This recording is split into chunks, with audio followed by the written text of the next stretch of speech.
Hi friends, welcome to Prasanna recipes. ఈరోజు దొండకాయ కొబ్బరి ఫ్రై ఫ్రెండ్స్.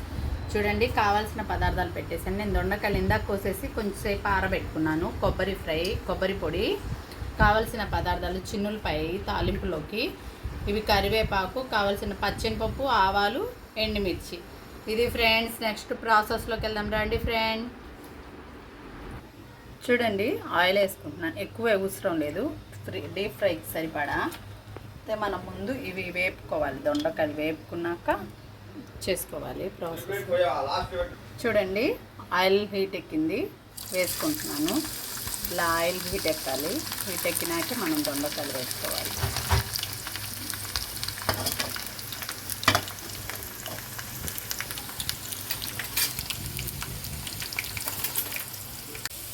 ఇలా ఫ్రెండ్స్ డీప్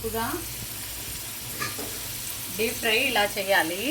అయితే కొంచెం త్వరగా ఎగడానికి కొంచెం సాల్ట్, మరి చప్పగా ఉండిద్ది కదా, అట్లా లేకుండా సాల్ట్ వేస్తే ఇలా అయిపోయింది. ఈ ప్రాసెస్ అంతా నేను పూర్తి చేసి మీకు చూపిస్తాను ఫ్రెండ్స్.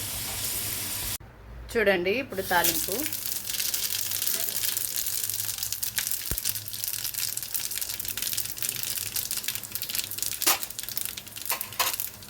తాలింపు వేయాలి.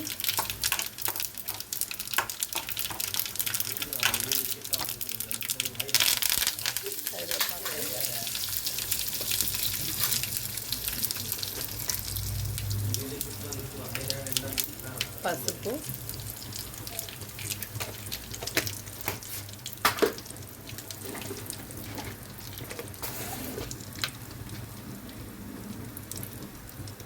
కారం కావాల్సినంత వేసుకోవచ్చు.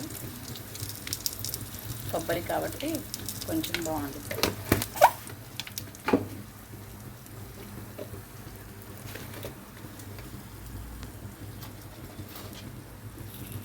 కొంచెం ఒక హాఫ్ స్పూను వేయించిన ధనియా పౌడర్, చిన్నుల్లిపాయ,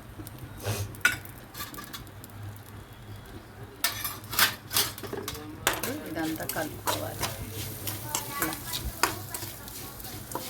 వేగిపోయింది కాబట్టి ఇదంతా ఇట్లా ఇలా ఫ్రెండ్స్ అయినాక ఇప్పుడు మంచి రెసిపీ ఇవ్వడానికి కొబ్బరి పొడి, మంచి టేస్ట్గా ఉండడానికి కొబ్బరి,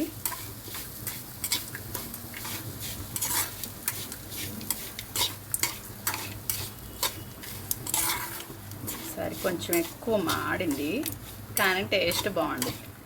మాడితేనే టేస్ట్ వచ్చింది. అన్నిటికీ మాడితే టేస్ట్ పోయింది, దీనికి మాడితేనే టేస్ట్ వచ్చింది. ఎందుకంటే కొబ్బరి ఫ్లేవర్ అంతా బాగా బయటికి వచ్చేసి చాలా బాగా టేస్ట్గా అనిపించింది.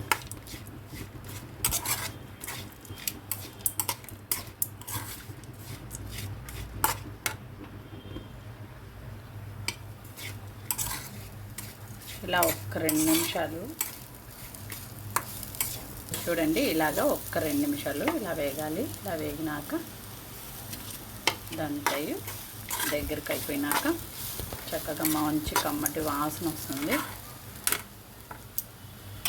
సాల్ట్ వేసుకోవాలి. కొంచెం సాల్ట్ వేసుకోవాలి. నేను అంటే దొండకాయలు వేపేటప్పుడు వేసాను కదా అనేసి, తగ్గితే మనం వేసుకోవచ్చు. జస్ట్ ఇది ఫ్రైయే కాబట్టి. కానీ ఇది వేడి వేడి అన్నంలో వేసుకొని తింటే ఫ్రెండ్ అబ్బాబ్బా, ఇంకా మాట్లాడుకోవడం లేవు, అంత బాగుండిద్ది అన్నమాట. ఇప్పుడు ఫైనల్గా ఈ దొండకాయలన్నీ వేసేసి చక్కగా ఇప్పుడు ఇది ఇలా కలుపుకోవాలి. అంత టేస్టీగా ఉండిద్ది అంటే అంత టేస్టీగా ఉండిద్ది. అసలు నేను మీకు చెప్తున్నాను కానీ నేను నోట్లో నుంచి అయితే నీళ్ళు ఊరుతుంటే అంత బాగుండిద్ది అన్నమాట. ఇది చాలా బాగుండిద్ది. అసలు ఒకసారి ట్రై చేయండి ఫ్రెండ్, చాలా బాగుండిద్ది. దీనికి మించి నా ఫుడ్ ఉండదు. దొండకాయతో నాకైతే బెస్ట్ రెసిపీ ఏదైనా ఉందంటే ఇదే. అంత బాగుండిద్ది అన్నమాట. ఇది ఫ్రెండ్ మెయిన్ టచ్, ఇది లాస్ట్. ఇది మొత్తం అయిపోయినాక రెసిపీ మొత్తం ఇది ఫ్రెండ్స్ ఫైనల్ టచ్. ఇది చూడండి ఎంత బాగుందో. ఒకసారి ట్రై చేయండి, లైక్ చేయండి, షేర్ చేయండి. కొత్తగా నా ఛానల్ చూసేవాళ్ళు సబ్స్క్రైబ్ చేసుకోండి. ఇదే అస్సలు ఇది పప్పులో, సాంబార్లో, పచ్చడిలో, దేంట్లో అయినా నో అబ్జెక్షన్ ఫ్రెండ్స్. అంత బాగుండిద్ది అన్నమాట. ఒకసారి ట్రై చేయండి. ట్రై చేసిన వాళ్ళు ఎవరైనా ఉంటే నాకు కామెంట్ చేయండి. ఇంకా బెస్ట్గా ఎలా చేయాలో నాకు నేర్పించండి. నేను చెప్తే నేను చేస్తాను. ఇదే ఫ్రెండ్స్ వీడియో. నెక్స్ట్ వీడియోలో కలుద్దాం. బాయ్.